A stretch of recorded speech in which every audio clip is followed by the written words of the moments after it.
आज आएगी रिटेंशन की लिस्ट, लेकिन उससे पहले कई बड़े नामी गिरामी प्लेयर्स ऑलरेडी ट्रेड हो चुके। आज 14 नवंबर की तारीख है। रोज की तरह आज भी आईपीएल की रिटेंशन और ट्रेडिंग को लेकर दिन भर की 10 बड़ी रिपोर्ट, बड़ी खबरें आपको बताएंगे। एंड तक वीडियो को देखिए, लाइक और शेयर जरूर कीजिए कि हर रिपोर्ट, हर खबर, हर रोज सबसे पहले देते हैं। चैनल को अभी तक सब्सक्राइब नहीं किया है तो सब्सक्राइब का बटन नीचे हिट कर दो, बेल आइकन दबा दो।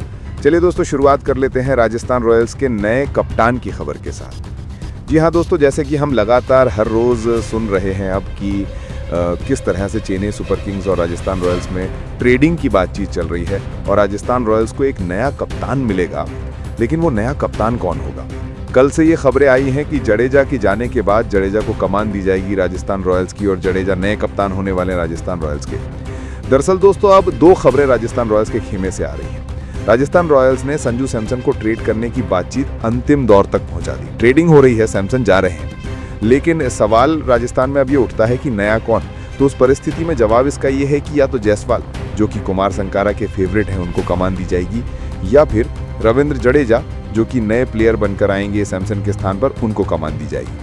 अब जो नया कोर राजस्थान रॉयल्स का तैयार होगा उसमें ध्रुव जोरियाल, वैभव सूर्यवंशी, रविंद्र जडेजा, यशस्वी जायसवाल रहने वाले हैं। जाहिर है एक इंडियन कोर राजस्थान रॉयल्स ने अभी भी मेंटेन किया है।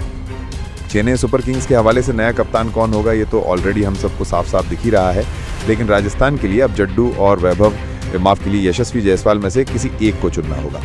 आगे बढ़ते हैं, दूसरी बड़ी रिपोर्ट की बात करते हैं। तो भैया अर्जुन तेंदुलकर भी ट्रेड हो गए हैं। अर्जुन तेंदुलकर रिपोर्टेडली ट्रेड होकर लखनऊ सुपर जायंट्स की टीम में चले गए हैं। 20 लाख रुपए की कैश डील हुई है। ये 20 लाख की कैश डील में अर्जुन तेंदुलकर की टीम चेंज हुई और वो लखनऊ सुपर जायंट्स की टीम में चले गए। मुंबई इंडियंस की टीम में क्यों रहे अर्जुन तेंदुलकर इतने सालों से, ये हम सबको पता है। शुरुआत में मुंबई इंडियंस को जो मैनेजमेंट था, जिसमें जहीर खान और रोहित शर्मा सर्वे सर्वा हुआ करते थे, उनकी करीबी सचिन से बहुत थी। उसके बावजूद भी खराब प्रदर्शन और ना खेलने के बावजूद भी अर्जुन तेंदुलकर मुंबई इंडियंस की टीम में रहे। लेकिन अब मुंबई का पूरा मैनेजमेंट बदल चुका है और सब कुछ आ चुका है हार्दिक पांड्या और सूर्य कुमार यादव के हाथों में। रोहित शर्मा को खुद नहीं पता रहता कि कौन रिटेन हो रहा है, कौन रिलीज नहीं हो रहा है, क्योंकि रोहित को साइड लाइन कर दिया गया है। पिछले साल हमने देखा इम्पैक्ट प्लेयर के रूप में उनको खिलाया गया। तो रोहित तो यही चाहते थे कि अर्जुन तेंदुलकर रहे, लेकिन लास्ट ईयर ही जो एक वीडियो सामने आया था जिसमें वो अर्जुन तेंदुलकर को डांट बजाते हुए दिख रहे, तो लास्ट ईयर ये तय हो चुका था कि रोहित का क्योंकि असर खत्म हो गया मुंबई की टीम में, अर्जुन का भी सफर खत्म हो गया, एंड दैट्स वाई रिपोर्टेडली वो लखनऊ में गए हैं। अभी की रिपोर्ट तो कंफर्म यही आ रही है। तीसरी बड़ी रिपोर्ट की बात करते हैं। ये खबर शार्दुल ठाकुर के हवाले से निकल के आ रहा है। शार्दुल ठाकुर मुंबई इंडियंस की टीम में आ गए हैं। ट्रेड हुई है, 9 करोड़ रुपए की कैश डील है जिसमें मुंबई इंडियंस की टीम ने लखनऊ सुपर जायंट्स से शार्दुल ठाकुर को लिया है। शार्दुल ठाकुर पिछले साल रिप्लेसमेंट बनकर लखनऊ में आए थे। नीलामी में तो बिके भी नहीं थे, लेकिन प्रदर्शन बहुत अच्छा किया था। यहाँ से एक चीज़ और क्लियर होती है, शार्दुल ठाकुर की मुंबई इंडियंस में एंट्री के बाद इतना क्लियर साफ साफ नजर आ रहा है कि अब दीपक चहर, जिनकी कीमत 9-10 करोड़ रुपए थी, वो मुंबई में रिटेन नहीं रहेंगे। मुंबई इंडियंस की टीम उनको रिलीज करेगी। हो सकता है नीलामी में 5 करोड़ में दीपक चहर को फिर से लेने की कोशिश करें, लेकिन शार्दुल ठाकुर के आने से वो एक ऑलराउंडर की कमी पूरी हो गई। तेज गेंदबाजी का सेटअप इनका बन गया। तेज गेंदबाजी ऑलराउंडर, मीडियम पेस ऑलराउंडर इनको मिल गया। अब दीपक चहर की शायद वो जगह नहीं बनी, and that's why Deepak Chahar release हो सकते हैं। लेकिन अगर मुंबई ने दीपक चहर को रिलीज नहीं किया तो आप इनकी भाई गेंदबाजी देखो। तेज गेंदबाज तो इनके पास भर भर करें। इनके पास ट्रेंट बोल्ट हैं, इनके पास दीपक चहर हो गए मुंबई के पास, इनके पास शार्दुल ठाकुर हो गए। क्या जसप्रीत बुमराह पूरे मैच खेलेंगे? सवाल अब यहाँ से भी उठता है। हो सकता है उनको रेस्ट दिया जाए, कई मैचों में आराम दिया जाए। तो जाहिर है बीसीसीआई क्योंकि बुमराह के ऊपर भी कई तरह के प्रतिबंध लगा सकता है ताकि वो इंटरनेशनल क्रिकेट में लंबे अरसे तक भारत की तरफ से खेल सके। हो सकता है आईपीएल में कुछ मैचों में उनको बिठाया जाए, अरेस्ट किया जाए। दैट्स वाई ठाकुर की एंट्री मुंबई में as a backup, as a main player हुई। आगे बढ़ते हैं, पांचवी बड़ी रिपोर्ट की बात करते हैं। शेन वॉटसन के हवाले से एक खबर आ रही है। एक समय ऑस्ट्रेलिया के वन ऑफ द बेस्ट बल्लेबाजों में से एक और आईपीएल के तो कितने चार्मिंग बल्लेबाज रहे हैं शेन वॉटसन, हम सबको पता है।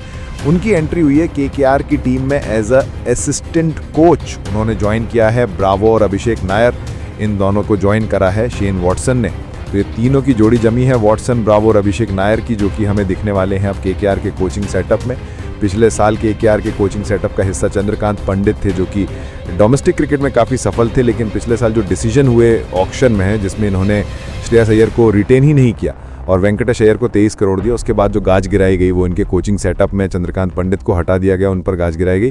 हालांकि उनकी क्या गलती थी, बहुत सारे लोग हैं केकेआर में जो जिनकी गलती थी उनको कुछ नहीं हो रहा, और हटा भी वही लोग रहे हैं जिनकी गलती थी, जिसके चलते इतना बड़ा खिलाड़ी इनके हाथ से निकला। खैर आगे बढ़ते हैं। खैर छठवीं बड़ी रिपोर्ट की बात करते हैं तो मोहम्मद शमी को लेकर जो सबसे पहले हमने एक खबर चलाई थी लगभग 1 महीने पहले कि शमी ट्रेड होने वाले हैं। बाद में एसआरएच वालों ने बोल दिया था नहीं होगी ट्रेडिंग। खबर क्रिकबज़ के हवाले से एक बार फिर आ गई है। रिपोर्ट ये है कि दिल्ली और लखनऊ दोनों बातचीत में हैं।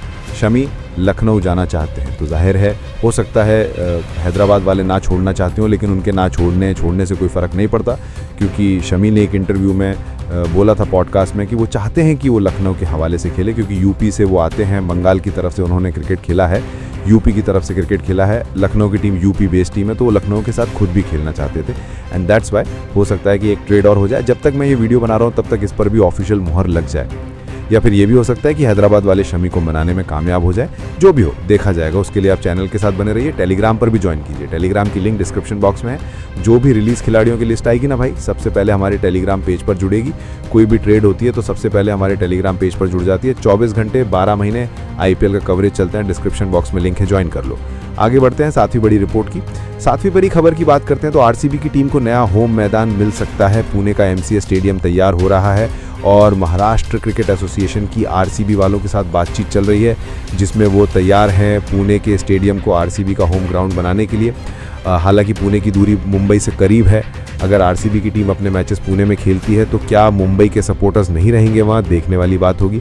हालांकि RCB का तर्क ये है और महाराष्ट्र क्रिकेट एसोसिएशन का तर्क ये है कि क्योंकि विराट कोहली के फ़ैन फॉलोइंग से बहर की फ़ैन फॉलोइंग है, दैट्स वाई अगर पुणे में भी बहर अपने मैचेस खेलती है, RCB वाले अपने मैचेस खेलते हैं, तो RCB को फ़ैन फॉलोइंग की तो और मैदान में क्राउड की तो दिक्कत नहीं होगी, विराट को देखने के लिए भीड़ उमड़ेगी। दूसरी बड़ी चीज़ है कि इससे किराए के रूप में महाराष्ट्र क्रिकेट एसोसिएशन को फ़ायदा भी होगा। तीसरी बड़ी चीज़ ये है कि बेंगलोर का जो स्टेडियम है वहाँ पर ऑलरेडी पब्लिक बैन कर दी जा चुकी है भीड़ और भगदड़ के बाद। चिन्नास्वामी स्टेडियम अभी असमंजस की ही स्थिति में, बीच में खबर आ गई थी कि पूरे मैचेस विद क्राउड होंगे अगले साल, लेकिन अभी कोई भरोसा नहीं है। दैट्स वाई एक अच्छा विकल्प RCB को MCA स्टेडियम पुणे का मिल चुका है, जहाँ की अभी कोई भी टीम IPL में नहीं खेलती, और जो कि एक तगड़ा स्टेडियम है, एक अच्छी खासी कैपेसिटी का स्टेडियम है और अच्छी खासी लोकेशन पर पुणे जैसी उपलब्ध है। आगे बढ़ते हैं। खैर यहाँ से बात करते हैं दिन भर की 8वीं बड़ी रिपोर्ट की, तो ये अक्षर पटेल के हवाले से निकल के आ रही है। दिल्ली में लगातार पशोपेश यही स्थिति है कि नया कप्तान कौन होगा। अक्षर पटेल ने पिछले साल कप्तानी की थी, खूब सवाल उठे थे, तो अक्षर पटेल ने इसका जवाब दिया। अक्षर पटेल ने कहा कि मुझे अंग्रेज़ी बोलते नहीं आती, तो इसका मतलब ये नहीं कि मैं ख़राब कप्तान हूँ। अक्षर पटेल ने कहा कि कैप्टन का जवाब काम करना होता है, बात करना नहीं। तो जाहिर है अक्षर पटेल ने अपना पक्ष रख दिया और कह दिया है कि भैया वो ख़राब कप्तान नहीं है। लोगों ने उनको उनकी इंग्लिश और हिंदी के माध्यम से जज किया। हालांकि अक्षर पटेल का ये बयान ही बता देता है कि कप्तानी के लिए वो नहीं बने हैं, क्योंकि किसी ने भी उनको उनकी इंग्लिश और हिंदी के माध्यम से जज नहीं किया। दिल्ली की टीम ने पिछला सीज़न आधा फेज़ बहुत अच्छा क्रिकेट खेला, लेकिन पिछले सीज़न की अगर आप हमारी वीडियोस भी उठाकर देख लेंगे, हम आपको रेगुलर बोल रहे थे कि अक्षर पटेल के कई ऐसे डिसीजंस हुए जिसके चलते दिल्ली की टीम ने मैचेस हारे। और जब शुरुआत में दिल्ली ने मैचेस हारना शुरू किया तो आप उनसे सवाल जब पूछे गए कि आप कहाँ पर मैच हारे, तो उन्होंने लोकेशन बताने लगे कि हम मुंबई में मैच हारे हैं। कहने का मतलब कि उन्होंने अपनी हार जो शुरुआत में हो रही थी दिल्ली की, जहाँ से दिल्ली का मोमेंटम बिगड़ा, वहाँ उसको सीरियसली नहीं लिया, और ये चीज़ पिछले साल सभी लोगों ने कही। हालांकि अक्षर पटेल जाहिर है कि गेंदबाज और allrounder one of the best हैं इंडिया के, और उसमें किसी को कोई दो राय नहीं है, लेकिन ये हम सबको पता है कि वो कप्तानी मटेरियल कभी भी नहीं रहे हैं और दिल्ली ने उनको पकड़कर बनाया है। आगे बढ़ते हैं। 9वीं बड़ी रिपोर्ट की बात करते हैं। 2026 IPL की नीलामी को लेकर बड़ी अपडेट है। 16 दिसंबर को होगी। रिपोर्ट यही है क्रिकबज़ के हवाले से कि अबू धाबी में होने वाली है, तो अबू धाबी होस्ट करने वाला है इस पूरी नीलामी की प्रक्रिया को। भारत में क्यों नहीं हो रही है नीलामी, होना चाहिए नहीं होना चाहिए, बहुत बड़ी बहस हम इस पर कर सकते हैं, और मेरे हिसाब से तो कोई तुक नहीं बनती है भारत के बाहर नीलामी की प्रक्रिया कराने की, जहां हम सबको पता है कि नीलामी में आपको मात्र एक हॉल की ज़रूरत है और भारत में इसकी कोई कमी नहीं है, पर फिर भी अबू धाबी में हो रही है तो अच्छी बात है। 10वीं बड़ी रिपोर्ट की बात करते हैं। गुजरात टाइटंस ने बिरला एस्टेट्स को अपना प्रिंसिपल स्पॉन्सर बना लिया।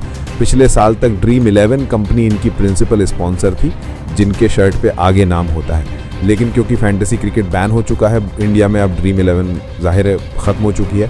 दैट्स वाई अब 5 टीमें ऐसी थी, 6 टीमें जिनका जो टाइटल स्पॉन्सर था वो फैंटेसी क्रिकेट गेमिंग ऐप थी, अब वो जा चुकी हैं। तो उनके स्थान पर अब गुजरात को तो नया स्पॉन्सर बिरला स्टेट्स के रूप में मिल चुका है।